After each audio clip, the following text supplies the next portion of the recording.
Bonjour à vous tous, fidèles auditeurs de la 107.4, la Radio Mondiale Adventiste. Vous tous qui nous suivez de partout et sur notre page YouTube de la Radio Mondiale Adventiste. Nous sommes très heureux encore aujourd'hui de vous avoir très nombreux pour continuer notre série d'études bibliques. Hier, nous avions parlé d'un sujet très important, comment protéger la génération future, la prochaine génération, donc la génération de nos enfants. Nous avons vu une très belle histoire, une histoire qui a fait couler les larmes de beaucoup de parents, beaucoup d'enfants également. Oui, nous allons continuer avec ces sujets aujourd'hui pour clôturer.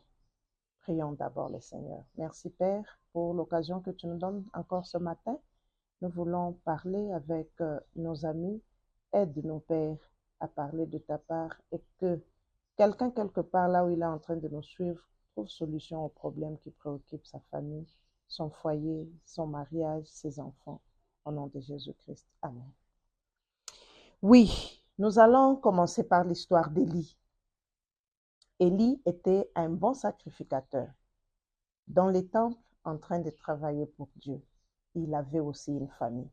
La Bible nous dit dans 1 Samuel chapitre 3, on nous relate l'histoire d'Élie, comment il a évolué, comment il a fait grandir ses enfants, comment ses enfants s'est comportés. Mais ce qui nous intéresse ici, c'est le verset 13. Nous allons lire la parole de Dieu. 1 Samuel chapitre 3, le verset 13, la Bible nous dit « Je lui ai déclaré que je veux punir sa maison à perpétuité à cause du crime dont il a connaissance et par lesquels ses fils se sont rendus méprisables sans qu'il ne les ait réprimés. » Oui, ça c'est la parole de l'Éternel. C'est Dieu qui parle par rapport à la famille d'Élie et il dit qu'il va punir cette famille à perpétuité. Pourquoi? Parce que Élie a vu, Élie a parlé, mais Élie n'a pas réprimé. Il a donné la directive à suivre à ses enfants. Est-ce que les enfants ont écouté? Ils n'ont pas suivi ce que leur père a dit. Et en retour, qu'est-ce qu'Élie a fait? Rien. Il a seulement regardé avec les yeux passivement. Et l'Éternel dit qu'il va punir cette famille à perpétuité. Oui, chers parents, nous sommes responsables de beaucoup de choses que nos enfants sont en train de commettre aujourd'hui. Peut-être par notre négligence, peut-être parce que nous avions pensé faire mieux alors que nous n'avons pas fait. Alors que nous n'avons pas fait ce que l'Éternel voulait que nous puissions faire pour nos enfants. Comme le sacrificateur Élie, il a donné ce que les enfants devraient faire. Est-ce que les enfants ont écouté, ils ont obéi? Non. Après cela, qu'est-ce qu'Élie a fait? Rien. La Bible dit qu'il a regardé les enfants faire et il n'a pas réprimé. L'Éternel a pris la décision de punir sa famille à perpétuité.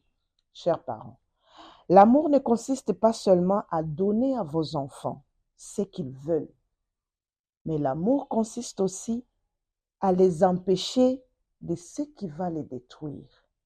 Nous avons vu hier l'histoire de la jeune fille innocente de 12 ans. Aujourd'hui, nous sommes allés très loin. Nous offrons des plus beaux cadeaux à nos enfants, pensant que ce sont les meilleurs cadeaux, alors que nous sommes en train de les détruire à petit feu sans le savoir. Est-ce qu'un enfant de 8 ans, un innocent de 9 ans, une petite fille de 10, 11, 12 ans, qui vient juste de commencer son adolescence, troublée par les événements qu'il voit passer dans son corps, dans l'environnement dans lequel il vit, est-ce que cet enfant a besoin d'un smartphone? C'est ce que tu as vu que c'est ça le meilleur cadeau à lui offrir à 8 ans, à 9 ans, à 10 ans, à 11 ans. Et la fille innocente d'hier, sa mère a dit qu'elle n'avait que 12 ans. Elle était en train de se rechercher comment se confirmer, s'affirmer dans son monde. Mais nous l'avons enfoncée davantage, sans suivi. Oui, nous avons offert de cadeaux, nous avons donné des lignes à suivre. Mais est-ce que nous avons suivi pour voir se respecter? Est-ce que nous avons pris du temps pour rester avec eux, pour voir si ce que nous avons dit, ça a été suivi? ou nous avons seulement fait comme le sacrificateur Élie? Oui, il a dit à ses enfants ce qu'ils devraient faire, mais il n'a pas suivi pour voir est-ce que ça a été filtré comme il l'a pensé? Non. Nous avons regardé nos enfants s'enfoncer, s'enfoncer, s'enfoncer jusqu'à ce que nous les avons perdus. Jusqu'à ce que nous avons perdu l'amour de nos enfants, jusqu'à ce que nous avons perdu l'affection de nos enfants envers nous, jusqu'à ce que nous avons perdu le temps de nos enfants, le temps de qualité de passer en famille, nous n'avons plus. Aujourd'hui, l'Éternel a prononcé les paroles contre le sacrificateur Élie. Je ne veux pas que ça soit ainsi pour ta famille, je ne veux pas que ça soit ainsi pour ma famille. Alors, qu'est-ce que nous devons faire? Nous allons lire la Bible. Deutéronome chapitre 6, le verset 6e jusqu'au verset 8e. Nous allons lire la Bible. Deutéronome chapitre 6, le verset 6 jusqu'à 8. La Bible dit, ça c'est Dieu qui parle. Et ces commandements que je te donne aujourd'hui seront dans ton cœur. Tu les inculqueras à tes enfants et tu en parleras quand tu seras dans ta maison, quand tu iras en voyage, quand tu te coucheras et quand tu t'élèveras. Tu les lieras comme un signe sur tes mains et ils seront comme des frontaux entre tes yeux. Tu les écriras sur le poteau de ta maison et sur tes portes. La parole de l'Éternel. Oui, ça c'est à nous parents que l'Éternel parle. Tu en parleras dans ta maison. Quand tu sortiras, tu en parleras. Même quand tu es en voyage, l'Éternel dit, tu dois continuer à parler. Est-ce que quand nous sommes en dehors, nous continuons à suivre ce que nous avons dit à nos enfants de faire ou de ne pas faire? Ça, c'est la parole de Dieu. Nous voulons suivre pour que nous ne puissions pas tomber dans ce que la famille d'Élie est arrivée à vivre. L'Éternel a prononcé une sentence qui n'était pas bonne. Je ne veux pas que ceci soit pour ta famille aujourd'hui. Nous devons apprendre à nos enfants à aimer Dieu dès leur plus jeune enfance. Et c'est là que ça doit passer. Si c'est quand ils sont encore petits, oui, nous en avons l'occasion. Parce qu'ils sont innocents. Ils n'ont pas encore eu d'autres choses dans leur tête. Leur mémoire n'est pas saturée comme les nôtres. Leur mémoire est encore vierge. Dès les berceaux, les psychologues disent que c'est dès les berceaux jusqu'à l'âge de 7 ans. Et nous construisons l'édifice de leur vie. Nous pouvons mettre tout ce que nous voulons dans leur cerveau et ça va passer. Et ça va entrer. Quand ils sont encore dans les berceaux, nous pouvons leur donner ce que nous voulons qu'ils soient. Quand ils commencent à marcher, quand ils commencent à parler et quand ils commencent l'école, dès leur plus jeune âge, nous devons leur apprendre à aimer Dieu. Hier, nous avons lu la Bible pour dire, en Proverbe, la Bible dit, instruis l'enfant selon la voie qu'il doit suivre. Quand il sera vieux, il n'en détournera pas. Et la Bible qui dit ça, il sait pourquoi. Instruire l'enfant, c'est quand il est encore tout petit.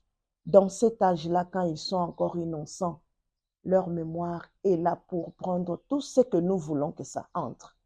Chers parents, qu'est-ce que nous mettons dans la mémoire de nos enfants, dans leur cerveau, alors que c'est encore vierge? Ce sont des insultes, ce sont des paroles grossières, ce sont des phrases qu'ils n'oublieront jamais dans leur vie, où nous leur apprenons des choses qui vont rester et qui vont les approcher plus près du Seigneur. Oui, leur vie, c'est un édifice. L'édifice, là, nous construisons dès qu'ils sont au berceau jusqu'à l'âge de 7 ans. Nous avons posé la fondation, nous avons élevé les murs et nous avons posé la toiture. Le reste qui va suivre après 7 ans, parce qu'ils ont commencé l'école. L'école va ajouter, parce que nous-mêmes, nous serons avec eux. Ce ne sont que des travaux de finissage. L'être humain est déjà bâti et c'est fini à 7 ans. Mais si nous ne le faisons pas avec Dieu, pensez-vous que nous avons fait quelque chose d'important? Non. Les finissages, tout le monde va mettre ce qu'il veut parce qu'ils vont sortir pour l'école. Ils auront des camarades dehors. Dès les berceaux jusqu'à l'âge de 7 ans, chers parents, nous avons la possibilité, et Dieu nous donne toutes les occasions de mettre dans cet édifice les matériaux que nous voulons, de construire une fondation très solide, d'élever les murs de cette maison avec les briques que nous voulons, la qualité des toitures, des tôles et tout ce que nous voulons mettre. Le Seigneur nous donne l'occasion de choisir.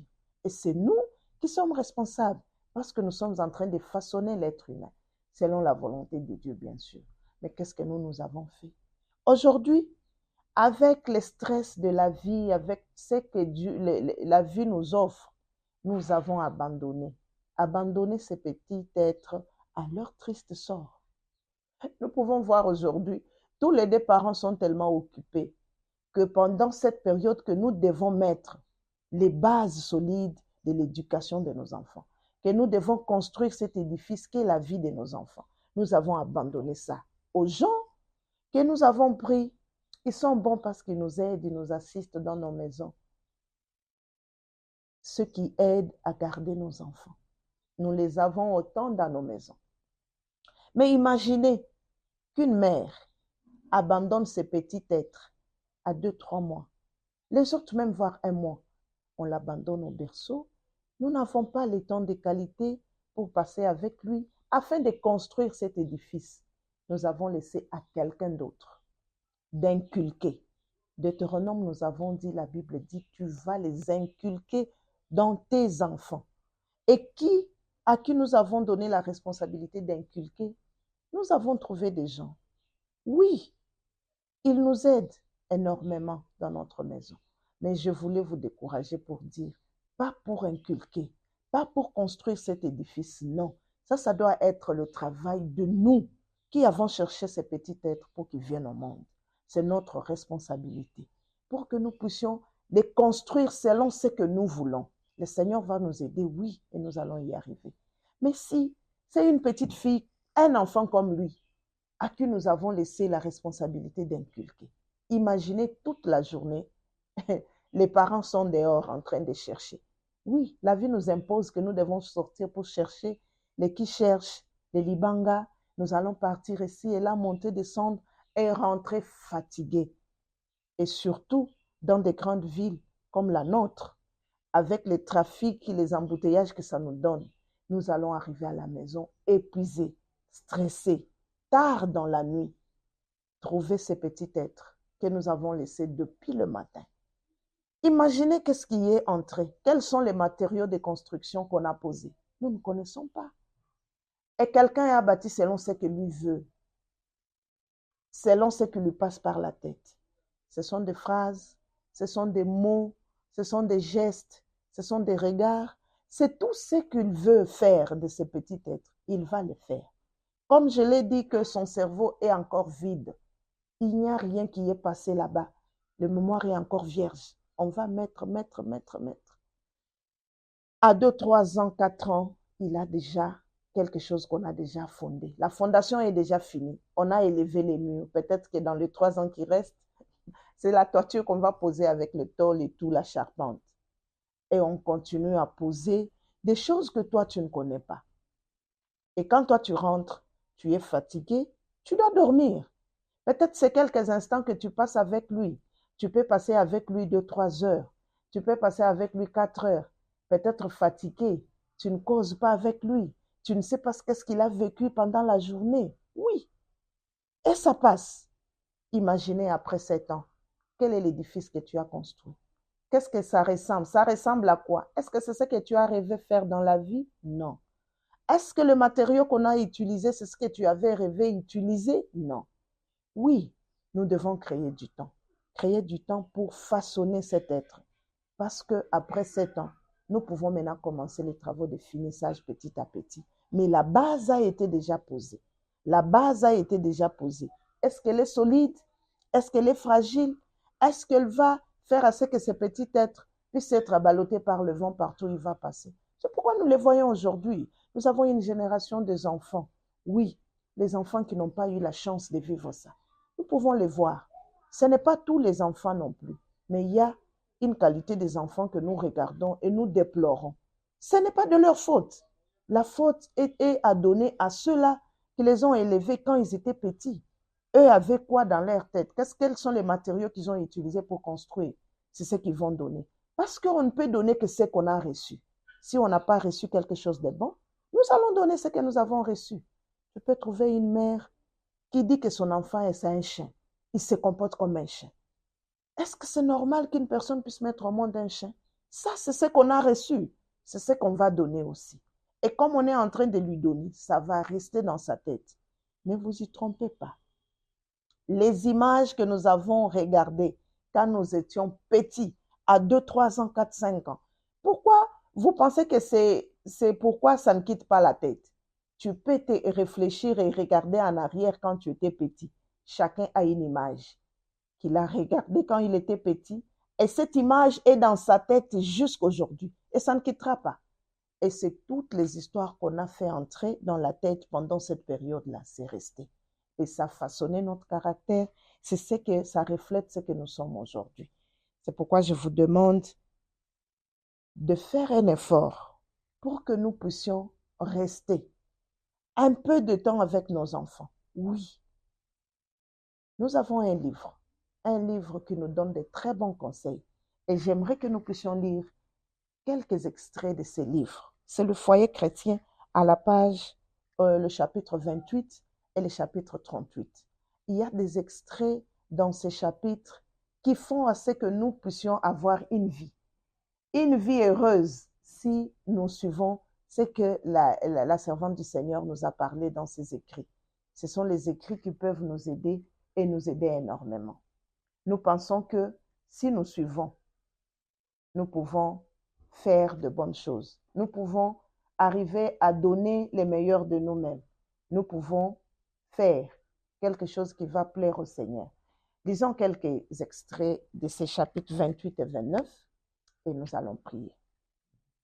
Les enfants constituent l'héritage du Seigneur et nous devrons lui rendre compte de la manière dont nous aurons géré son bien. Avec amour, foi et prière, les parents doivent travailler en faveur de leurs enfants jusqu'à ce qu'ils puissent se présenter avec joie devant Dieu en disant « Mais voici moi et les enfants que l'Éternel m'a donnés. » Un roi sur son trône n'a pas une responsabilité plus importante que celle d'une mère. Elle détient le pouvoir de modeler le caractère de ses enfants afin de les rendre dignes de la vie éternelle. La mère doit se nourrir de paroles du Christ et les enseigner à ses enfants. Dès leur plus tendre enfance, elle doit leur apprendre à se maîtriser, à renoncer à eux-mêmes et leur inculquer des habitudes d'ordre et de propreté. La mère prépare ses petites créatures pour le ciel. L'homme doit pourvoir aux besoins de sa famille pour que sa femme soit disponible pour l'éducation de ses enfants. Le ciel est mobilisé pour la protection de cette femme qui a tout sacrifié pour l'éducation de ses enfants. Chaque enfant qui entre dans le monde est la propriété de Jésus-Christ et on devrait lui apprendre par le précepte et par l'exemple à aimer Dieu et à lui obéir. Mais la plupart des parents ont manqué à la mission que Dieu leur a confiée, négligeant d'instruire et de former leurs enfants dès qu'ils sont en âge de comprendre, afin qu'ils puissent connaître et aimer le Christ. Le parent ne devrait pas se laisser dominer par les soucis des affaires, les us et coutumes du monde, au point de négliger leurs enfants dès le berceau et de ne pas leur donner la formation appropriée à mesure qu'ils grandissent.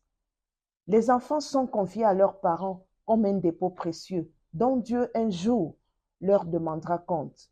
Nous devrions accorder plus de temps, de soins et de prières à leur éducation. Et ils ont davantage besoin d'une illustration de qualité. Souvenez-vous que vos fils et vos filles figurent au nombre de jeunes membres de la famille divine. Dieu vous les a confiés afin que vous les formiez et les éduquiez pour le ciel. Vous aurez à lui rendre compte de la manière dont vous aurez géré ces dépôts sacrés. Si l'enfant ne reçoit pas chez lui la formation adéquate, c'est Satan qui l'éduquera en se servant d'instruments de son choix. Oui, Satan a préparé aujourd'hui des distractions très agréables pour le parent comme pour les enfants. Il sait bien que s'ils peuvent exercer son pouvoir séducteur sur le maire, il gagnera beaucoup. Ces jeunes âmes précieuses pour Jésus passent toutes leurs heures aujourd'hui avec les défis que nous avons relevés hier de la technologie.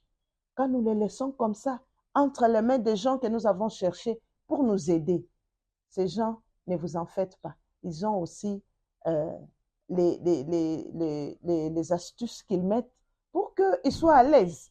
Il ne va pas rester avec lui jusqu'à ce que tu vas revenir. Il va aussi prendre ce petit être, lui remettre entre les mains de Satan, entre guillemets, sans le savoir. Ce sont les images à la télé, ce sont les tablettes. On va mettre le dessin animé. Oui, c'est pas mauvais pour que les enfants regardent les dessins animés, mais c'est quelle sorte de dessin animé que les enfants regardent. Aujourd'hui, Satan sait qu'il peut faire passer la pornographie par le dessin animé. Il peut faire passer la magie par le dessin animé. Il peut faire passer les choses des sciences occultes par les dessins animés. L'homosexualité par les dessins animés. Mais cette personne qui reste avec nos enfants savent aussi qu'ils peuvent se détendre. Et eux aussi prennent ces petits êtres, ils les mettent entre les mains de Satan, entre guillemets, comme je l'ai dit, sans les savoir. Ils ne les font pas en pensant qu'ils les mettent entre les mains de Satan. Satan prend aussi ces images parce que le cerveau est encore vide. On inculque des choses, des images qui, après un certain moment, l'enfant devient accro. Nous vous demandons vraiment, par la grâce de Dieu, de prendre soin de ces petits êtres que vous avez amenés au monde. Parce que c'est de votre responsabilité de bâtir cet édifice jusqu'à l'âge de 7 ans.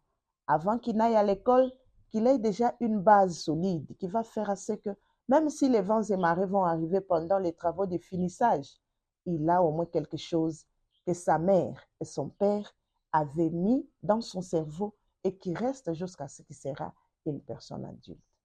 Je veux vraiment que ces défis que la technologie nous offre aujourd'hui, la vie avec les défis qu'il nous donne à relever, de chercher le moyen qui vont faire à ce qu'on les élève, on les éduque, on les scolarise, on les nourrisse, que nous puissions les vêtir. Oui, c'est bon de chercher les moyens, mais n'oublions pas que nous allons les perdre sans les savoir en passant tout le temps en train de chercher les moyens. Que le Seigneur nous aide à réfléchir constamment sur ces sujets qui fait couler beaucoup d'encre aujourd'hui. Et Satan nous fait distraire dans des choses qui n'ont aucune importance par rapport à la vie de nos enfants. Je veux que le Seigneur puisse entrer dans ta maison aujourd'hui. Que le Seigneur puisse poser de bases, si toi tu le permets, pour qu'il t'aide à faire mieux, afin que ces petits êtres qui sont chez toi, qui sont un dépôt sacré de Dieu, puissent avoir une éducation qui va les aider quand ils seront grands, qu'ils ne puissent pas s'en détourner. Que le Seigneur nous bénisse, que le Seigneur entre dans nos maisons, que le Seigneur nous donne la paix, que le Seigneur nous aide à ne pas être troublés. Quand nous allons suivre ces messages, que Dieu nous donne l'occasion d'y réfléchir encore autant de fois pour que nous puissions trouver des solutions aux problèmes qui nous dérangent dans nos maisons, dans nos familles, dans nos mariages. Que le Seigneur vous bénisse. Merci Père parce que tu as été avec nous. Nous voici à la fin de la leçon de ce jour. Nous voulons que tu nous aides à prendre conscience, que tu nous aides à quitter la distraction que l'ennemi nous a plongée, que nous puissions trouver du temps pour nos enfants, que nous puissions trouver du temps pour notre maison, notre famille, que nous puissions faire mieux pour la construction de cet édifice qu'est la vie de nos enfants. Aide-nous, Père, parce que de nous-mêmes, nous ne saurons pas. Au nom de Jésus-Christ. Amen. Merci à vous qui êtes fidèles auditeurs de la Radio Mondiale Adventiste, la 107.4. Oui, restez fidèles et demain, nous aurons encore une très belle leçon, je dis, qui va faire à ce que nous puissions retrouver le bonheur et la joie chez nous. Bye.